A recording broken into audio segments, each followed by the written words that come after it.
नमस्कार मित्रों, आज के इस 20वें एपिसोड में आपका स्वागत है। आइए हम नए सद्वाक्य से फिर से इस एपिसोड की शुरुआत करते हैं। आज तुम्हारे जीवन में कितनी मुसीबतें हैं? आज तुम्हारे जीवन में कितनी मुसीबतें हैं, इससे कोई फर्क नहीं पड़ता। फर्क पड़ता है तो बस इस बात से कि तुम इसका सामना कैसे करते हो। मित्रों, आप सुन रहे हैं बेसिक साइंस लर्निंग। हम विज्ञान के कक्षा 7 का पाठ ऊष्मा और ताप के बारे में पढ़ रहे हैं। हमने पिछले एपिसोड में ठंडे और गर्म के मापन की बात की थी कि ठंडेपन और गर्माहट की माप किस तरह से किया जाता है और हमारे आसपास जो भी गर्म या ठंडी चीज़ होती है उसका हम कैसे पता लगाते हैं। उसके लिए हमने यह बताया कि हम थर्मामीटर का प्रयोग करते हैं। थर्मामीटर के बारे में हमने यह बताया कि थर्मामीटर 2 प्रकार के होते हैं, एक डॉक्टरी थर्मामीटर और दूसरा प्रयोगशाला थर्मामीटर। डॉक्टरी थर्मामीटर जो होता है वह 35 डिग्री सेल्सियस से 42 डिग्री सेल्सियस के बीच का उसमें चिन्ह बना होता है। हम जानते हैं कि स्वस्थ मनुष्य के शरीर का ताप 37 डिग्री सेल्सियस या 98.6 डिग्री फ़ारेनहाइट होता है। यदि उससे तापमान अधिक हो जाता है तो हम उसे बुखार के बारे में हम अध्ययन करते हैं। अब हम उसके आगे ऊष्मा की अवधारणा के बारे में बात करेंगे।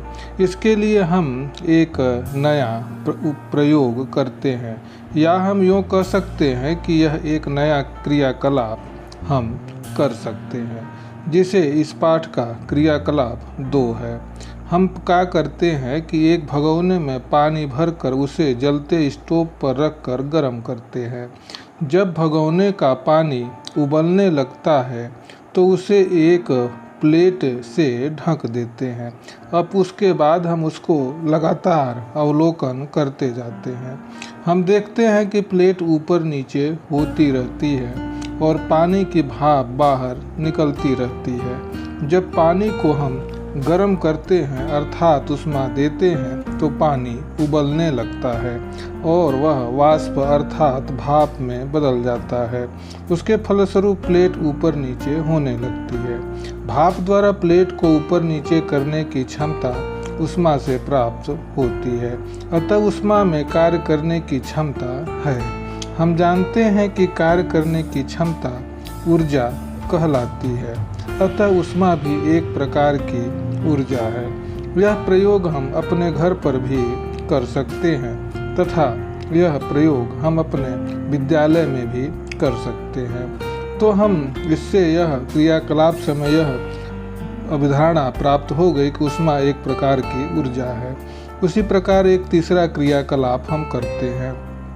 एक बर्तन में ठंडा पानी लेकर प्रयोगशाला तापमापी से उसका ताप नापते हैं।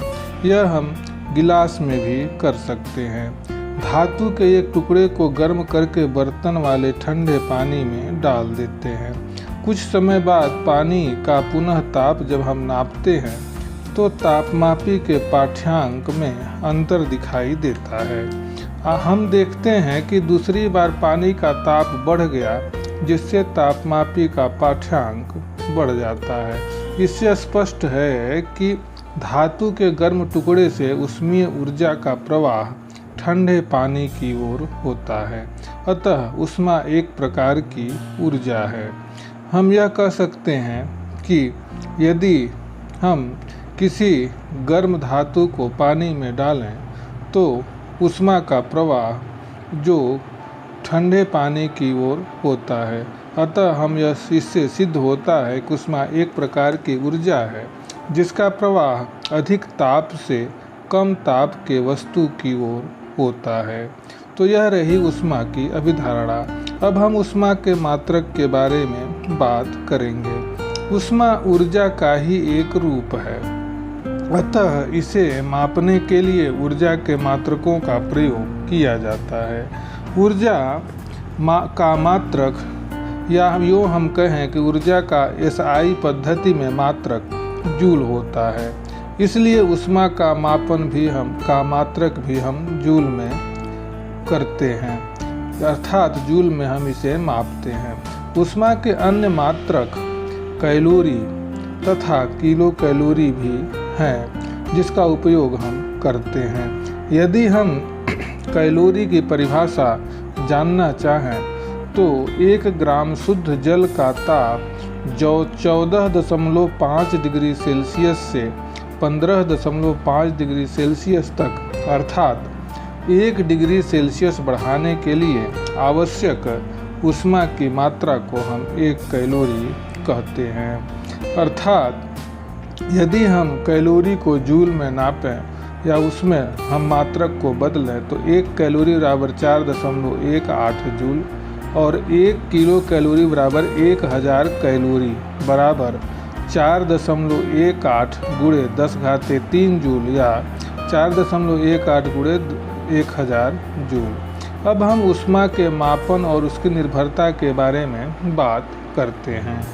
किसी वस्तु के ताप को बढ़ने के लिए आवश्यक ऊष्मा कई कारणों पर निर्भर करती है। उसके लिए हम प्रयोग कर सकते हैं, या तो हम कप में पानी को उबालकर या भगोने में उबालकर हम उसे भगोने को ज़्यादा देर तक स्टोव पर यदि हम रखते हैं तो एक भगोना पानी भगोने का उबलने लगता है। हम देखते हैं कि 1 कप पानी को उबालने के लिए कम ऊष्मा देनी पड़ती है, वहीं जब भगोने में हम अधिक पानी उबालने लगे तो क्या देखते हैं कि उसमें ऊष्मा की मात्रा अधिक लगती है। अर्थात यदि पानी की मात्रा अधिक है तो ऊष्मा अधिक खर्च होगी और पानी की मात्रा कम है तो ऊष्मा कम खर्च होगी। अर्थात हम इस आधार पर कह सकते हैं कि किसी वस्तु के ताप में बढ़ोतरी करने के लिए आवश्यक ऊष्मा की जो मात्रा होती है, जिसे हम Q में प्रदर्शित करते हैं अर्थात कैपिटल Q में प्रदर्शित करते हैं, उस वस्तु के द्रव्यमान यम स्मॉल यम पर निर्भर करती है। इस आधार पर हम कह सकते हैं कि Q समानुपाते यम, अर्थात यदि ऊष्मा बढ़ेगी तो उसका द्रव्यमान भी बढ़ेगा। क्या ऊष्मा की मात्रा अन्य कारकों पर भी निर्भर करती है? आइए हम इसके लिए एक नया क्रियाकलाप करते हैं। क्या करते हैं, कांच के 2 बीकर लेते हैं। पहले बीकर के आधे भाग को तक जल भरते हैं। जल का ताप थर्मामीटर की सहायता से हम ज्ञात कर लेते हैं।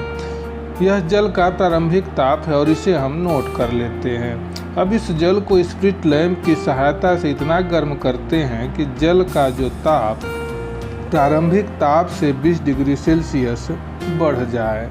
साथ ही यह भी नोट करते हैं कि ताप में जो बढ़ोतरी होती है उसमें कितना समय लगता है।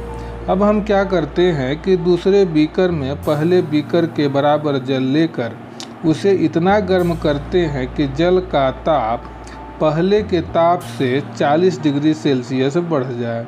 इसी के साथ साथ ताप में जो बढ़ोतरी होती है उसके में लगा समय भी हम नोट कर लेते हैं। हम देखते हैं कि दूसरे बीकर के जल को गर्म करने में पहले बीकर की अपेक्षा अधिक समय लगता है। इससे निष्कर्ष निकलता है कि अधिक ताप तक गर्म करने पर अधिक और कम ताप तक गर्म करने पर कम ऊष्मा लगती है।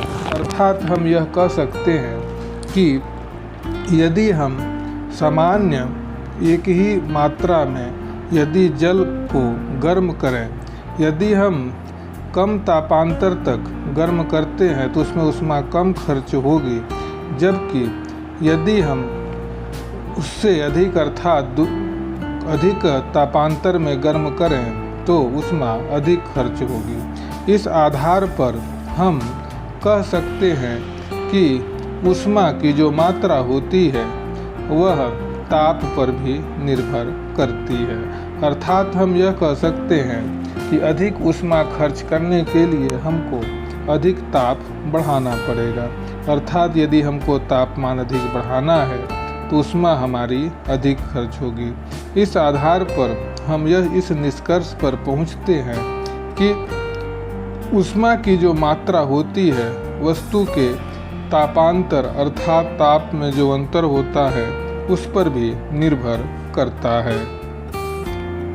इस आधार पर हम कह सकते हैं कि ऊष्मा की मात्रा, जिसको हम कैपिटल Q से दर्शाते हैं, वस्तु के तापांतर अर्थात डेल्टा T, जिससे हम प्रारंभिक ताप तथा अंतिम ताप के अंतर के बराबर होता है, उस पर निर्भर करता है।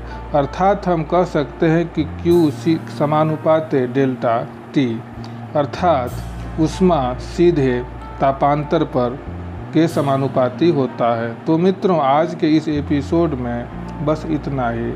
इसके लिए हम अगला क्रियाकलाप एक नए एपिसोड में करेंगे। तो मित्रों, धन्यवाद।